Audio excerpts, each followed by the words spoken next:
Hello and welcome to the real update 38. I misspoke in the last video, but that is no surprise after that complete breakdown I had between those update 36 and 37. I'm quite surprised it took me 36 hours into the challenge before I had my first big breakdown. I had suspected before I started or I was kind of prepared for it already before I started this challenge and started uploading to the channel. And it was something I was swinging back and forth about, talking about, because of how society views on men crying and showing that. But I'm no ordinary man, so why should I give a fuck, excuse my language, about what society thinks? Because one of the things I've heard, which people say are backed up by science, but I need to delve into that myself before believing it fully, is that women actually lose respect for a man when she has seen him crying or breaking down. In my mind, I don't understand where that comes from. I would say a certain personality type of women lose respect, but I feel that it is quite unfair to classify an entire gender from what one personality type has traits from, or for. It's like for men, since I'm a man, I'm gonna speak about how I view it for men. I can't really speak about women other than what I have observed myself and picked up from the women I've been around in my life. And if I look back over my life, it has been predominantly women I have been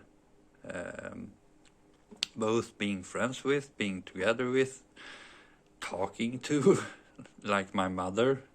My mother is the closest person to me who knows the most about me, I would say. Because she's been by my side through most of it. And she has been the one I have gone to confide in. Later years, the older I've gotten, I've hovered more over to my dad. For some reason, I think it's natural for a man growing up to, even if I will always be a mama's boy.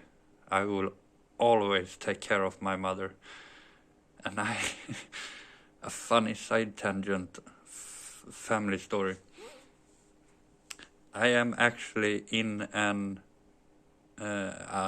a little bit of a battle with my oldest brother about where mom will live if something happens to dad, or if mom and dad get so old so they can't take care of themselves. I'm in battle with my oldest brother about who's gonna take them in. He wants them to move to the house he has taken over, which is the house my father built for our family by himself. Everything he could build on that house by himself, he built himself. And the rest he contracted out, like the pouring of the cement foundation. He can't really do himself, so he had a company do that. But he has built our house we grew up in, and now my oldest brother with his family lives in it, which makes me so incredibly happy, because I was so afraid of our family losing the home I grew up in, especially connected with my autism. That would be a major blow for me.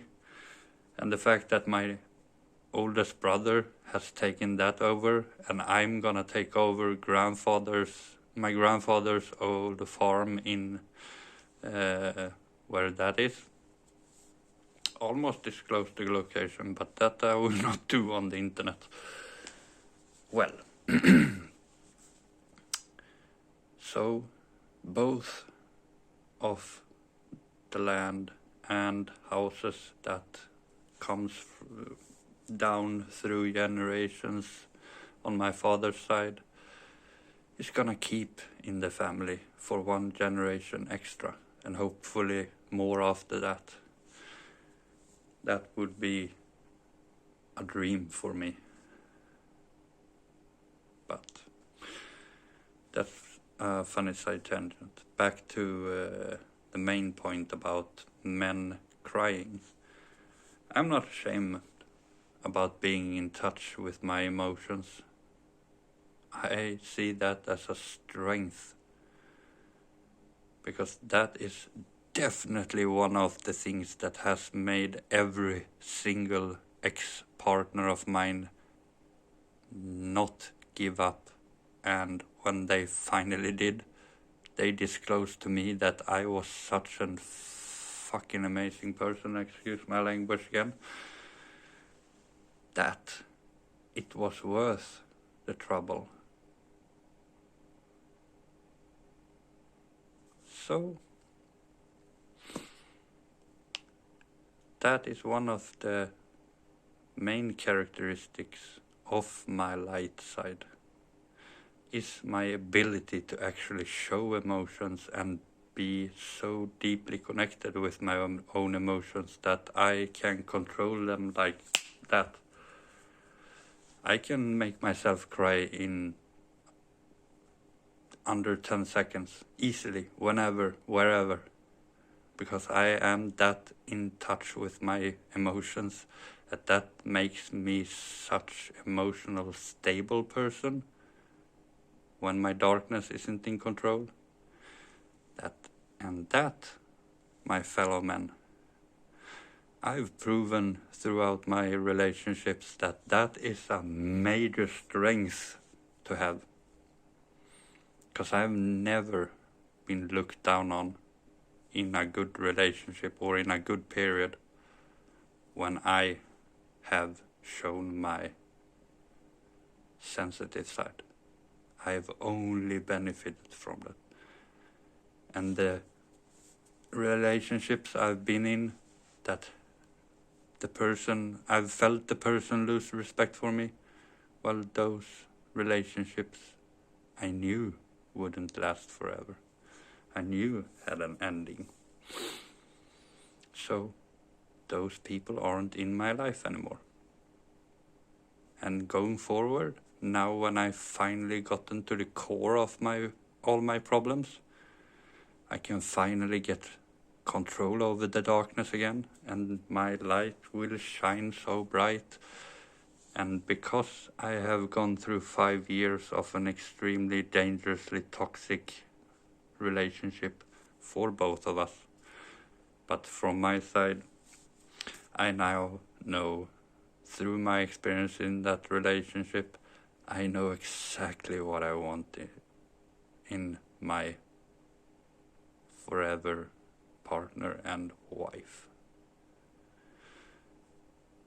And I know exactly what signs to look out for to avoid not having that happen again. I will never let myself be dragged into a relationship where I don't get everything I desire. Obviously within reason. I know Mr. Perfect or Miss Perfect doesn't exist. You can't get every single possible thing you ever wanted, because we evolve, we change, and some things we have to accept that our partner aren't okay with. And that doesn't mean that the entire relationship will fall apart because one or two aspects isn't exactly as you like it, because a real relationship, both parties work consistently on to become better, grow together,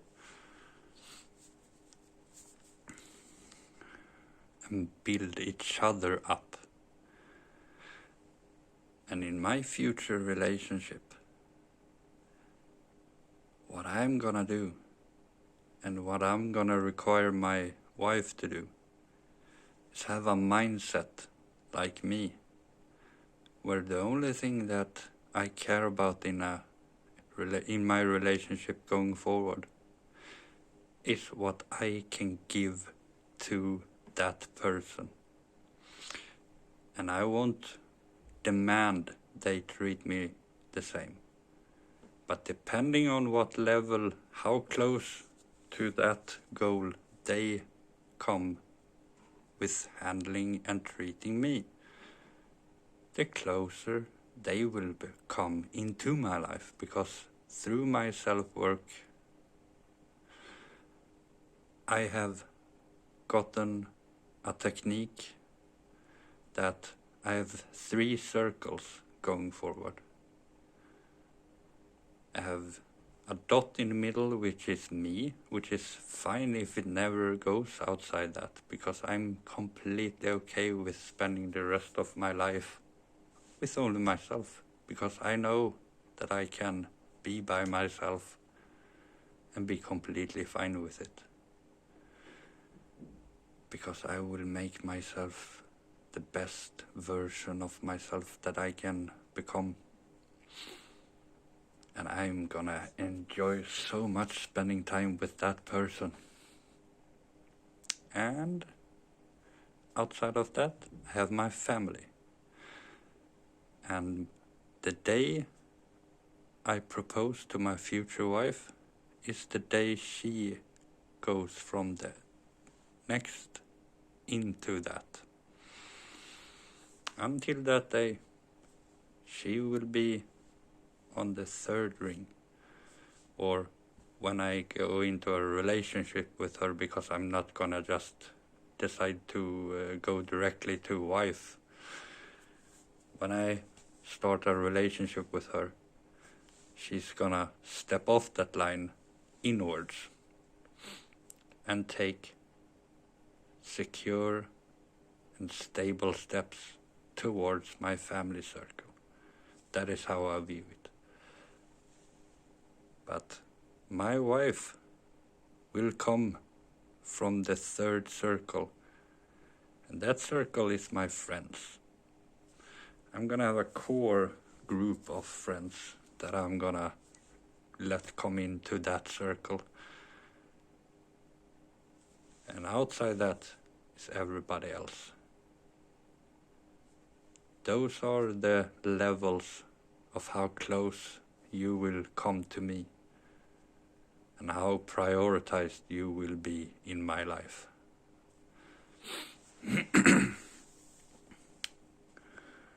So, I will have the life I designed for myself, and what that is, only time will tell. But I have already started to work on towards my dream goals. The only aspect of my life really that I don't know about yet or have plans for yet is my future partner.